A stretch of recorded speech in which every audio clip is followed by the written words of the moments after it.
carrefour de l'info sur Arabelle. Voilà, je vous le disais quelques instants, la suite de notre carrefour de l'information avec un gros plan aujourd'hui sur l'ASBL TADA. TOCOM, cet atelier de l'avenir, c'est une association qui est bilingue, qui propose un cycle d'activités parascolaires à des ados socialement vulnérables. Alors, pour nous en parler, nous avons le plaisir d'avoir avec nous Catherine Vautz, qui est employée chez TADA depuis de nombreuses années. Bonjour. Bonjour. Et merci d'être avec nous sur Arabelle, accompagnée d'Aya Bourfis, qui est responsable de classe. Bonjour. Bonjour. Merci d'être avec nous sur notre antenne. Alors, pour commencer, TADA, nous présenter peut-être votre ASBL d'une manière générale, un petit peu son travail, ses missions et ses objectifs, Catherine. Alors, on poursuit vraiment comme ASBL l'inclusion. On inclut le plus de monde possible et on met l'accent bien sûr sur nos jeunes les plus vulnérables à Bruxelles. Et une de ces activités, Aya est présente dans une classe à Schaerbeek. Exactement. Tu peux nous en parler, Aya ? Alors moi, j'ai suivi le parcours que tout enfant peut faire. J'ai fait donc mes 3 ans à TADA, donc de la 5e primaire à la 1re secondaire, où j'ai suivi des ateliers à travers des ateliers auprès des intervenants, etc. Et ensuite, après ça, j'étais tellement motivée que je voulais continuer, je voulais faire autre chose. D'accord. Et donc, j'ai décidé d'être bénévole à TADA. Et donc, je venais tous les samedis pour pouvoir aider la coordinatrice de classe. Et donc, j'étais un peu comme le bras droit de cette coordinatrice. On s'amusait hyper bien. J'étais un peu comme la grande sœur un peu des enfants. Et aujourd'hui, c'est la 3e année que je suis responsable de classe. Donc, on m'a un peu donné l'opportunité d'avoir ma propre classe à moi. Et ça fait maintenant 3 ans que je le fais. C'est top, quoi. Et ouais, voilà, c'est tout un parcours à TADA. Et donc, j'ai un peu fait les 3 étapes qui existent. Et encore, je ne sais pas ce qui m'attend à TADA. D'accord. Et j'imagine qu'il y a encore plein de choses. Alors, d'où vient ce nom TADA ? C'est une compression de... Alors, aidez-moi, Toekomst ? Toekomst, Toekomst. atelier de l'avenir, oui, c'est une composition en néerlandais et français. On est bilingue. On travaille avec les jeunes néerlandophones, mais aussi francophones. D'accord. Avec des partenaires bilingues, avec des partenaires francophones, néerlandophones, dans les écoles néerlandophones, francophones. Vraiment un bon mix des deux. Et Aya, elle a une classe francophone, donc c'est des enfants qui viennent des écoles francophones. Et puis il y a plein d'autres classes néerlandophones aussi. Et voilà, c'est une composition non qui est vraiment pour nos jeunes, parce qu'on veut élargir cet avenir pour eux. D'accord. Tout comme c'est de l'avenir en néerlandais. Donc, Alors, on va aller un peu plus dans le détail, plus concrètement. Quels sont les programmes qui sont mis en place par TADA pour aider justement ces jeunes ? Comment ça se passe ? Premièrement, il y a l'école de week-end, les samedis, dont Aya est responsable de classe. Et Aya est également alumna du programme de réseau alumni. Donc, ce n'est pas fini après 3 ans. On continue à travailler avec nos jeunes, élargir leur avenir, leurs compétences via les compétences horizontales pour qu'ils aient envie de vraiment déployer leurs compétences au bout de leur envie. Et on propose par la suite encore des stages, des jobs étudiants via nos partenaires. C'est très complet, quoi. C'est très complet. Ouais. Alumna, c'est quoi en fait dans le détail ? C'est Alumna. un peu justement le réseau. Donc après les 3 ans, il y a le réseau alumni. Et donc Alumna pour la fille, donc c'est vraiment la suite, donc le après les 3 ans. Et donc comme Catherine a dit, il y a plein d'opportunités, comme par exemple des ateliers ou même, par exemple, on peut même avoir un buddy. Donc si jamais on a besoin d'aide, etc. Il y a aussi ce côté scolaire qui reste aussi accessible. Il y a aussi des ateliers, des stages, des jobs étudiants si jamais on en cherche pendant les mois de vacances. Et donc voilà, c'est plein de petites choses comme ça qui font qu'aujourd'hui on est super heureux d'être à TADA, et grâce à ça on voit beaucoup de choses et on participe aussi à plusieurs choses. Alors, je parlais tout à l'heure du concret. Vous êtes responsable de classe. Comment tu prépares une heure de cours, par exemple ? Donc voilà, il faut savoir que je suis aussi étudiante en première année, donc c'est pas facile. Donc moi, ce que je suis responsable de ma classe, mais je suis pas coordinatrice pédagogique. C'est ça. Donc il y a une personne qui organise les cours pour moi, donc qui contacte les intervenants, etc. Mais le samedi, je suis présente auprès des enfants. Je suis aussi là 1 fois par semaine au bureau, où là je remplis un CRM, donc j'évalue un peu les samedis TADA, des petits commentaires par rapport aux intervenants, de comment ça s'est passé, etc. Le rapport aussi avec les parents, donc le contact avec les parents et les enfants, c'est moi qui le fais. Et donc le matin, bien évidemment, le samedi, j'ai le briefing avec les intervenants pour parcourir un peu le programme. Et ensuite, après ça, je gère un peu la journée, si ça se passe, voilà, c'est vraiment ça. Alors, je vois ici que c'est adressé essentiellement à des adolescents socialement vulnérables. Qu'est-ce qu'on entend par socialement vulnérable ?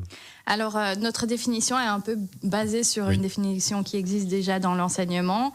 C'est l'index socio-économique faible d'une école. Donc, on travaille surtout avec les jeunes dans ces écoles-là. Pour nous, vulnérable, ça peut être dans tous les sens, mais pour cette définition-là, c'est basé sur le niveau d'éducation de la maman, la langue qui n'est pas toujours la même langue parlée à l'école. Et puis, parfois, c'est des jeunes, financièrement, ils reçoivent une bourse pour savoir faire des études. Donc, ces jeunes-là sont les plus vulnérables. Et malheureusement, à Bruxelles, il y a une inégalité scolaire énorme et on veut travailler là-dessus. Aya me parlait du buddy system. On fait des endroits de devoirs pour vraiment faire un soutien scolaire. Et les samedis, nos jeunes, ils viennent vraiment en dehors de cet esprit scolaire pour vraiment apprendre autre chose par des professionnels. Donc, samedi, il y a des cours sur le journalisme ou politique. Donc, rien à voir avec un cours de maths ou langue. C'est vraiment du parascolaire. Hein. Oui, c'est ça. Oui, voilà, c'est ça. Et donc, ça veut dire qu'après, on est beaucoup plus motivé de poursuivre quelque chose qui est en fait pas si loin que ça de nous, parce que nos jeunes sont en contact avec ces professions tous les samedis, et c'est grâce à nos volontaires. C'est des personnes qui viennent volontairement faire un atelier sur leur profession, et c'est magnifique. On peut compter sur de nombreuses volontaires et partenaires qui nous offrent aussi des personnes dans leur équipe pour parler et faire des ateliers, quoi. Alors, j'imagine qu'il y a des problèmes, alors je dirais parfois des petits soucis qu'on peut rencontrer dans votre travail, dans le contact avec certains jeunes. Comment ça se passe ? Oui, vas-y. Ok, à ce moment-là, on a toujours une discussion avec ce jeune-là. Oui. Et on prend vraiment le temps de voir un peu comment ça se passe, etc. Et souvent, ce qu'on fait, c'est vraiment le laisser parler. Et à ce moment-là, on peut rebondir sur d'abord le positif. Et ensuite, après, lui dire, ok, voilà ce qui s'est passé, etc. C'est vraiment, tout se fait dans la communication. Et après, il y a aussi un suivi. Donc, si jamais on voit que l'enfant ne vient pas souvent, par exemple, un samedi, on a aussi ce qu'on appelle les visites à domicile, où là, on prend vraiment le temps Visite d'aller... surprise. Ouais, non, pas tout le temps, on prévient quand même. Mais c'est vrai que des fois, c'est pas mal de faire cette visite surprise. Et donc, à ce moment-là, on discute aussi avec les parents. Et donc, les parents sentent un peu qu'on est vraiment fort attaché à leur enfant, ou on veut que ça fonctionne bien, etc. Donc, il y a aussi ce petit... Voilà, c'est vraiment ça. C'est important de discuter et d'assurer un suivi des jeunes qui ont bénéficié du programme. C'est bien ça. Oui, oui. Et on veut être comme une deuxième famille. On veut être présent à chaque moment qui peut-être est difficile dans la vie du jeune ou de sa famille, et qu'on est là pour vraiment qu'il arrive à aller au bout de ses compétences, n'importe quelle situation. Alors, je vais revenir un petit peu en arrière. La crise sanitaire a impacté tout le monde, épargné personne. Comment vous avez vécu cette période et comment vous avez travaillé et fait développer vos activités ? Alors, on a continué à travailler, on a continué à rester en contact. Il y avait des tours en vélo qui étaient organisés. On a fait des distributions des ordinateurs pour justement aider les jeunes à continuer à suivre des cours.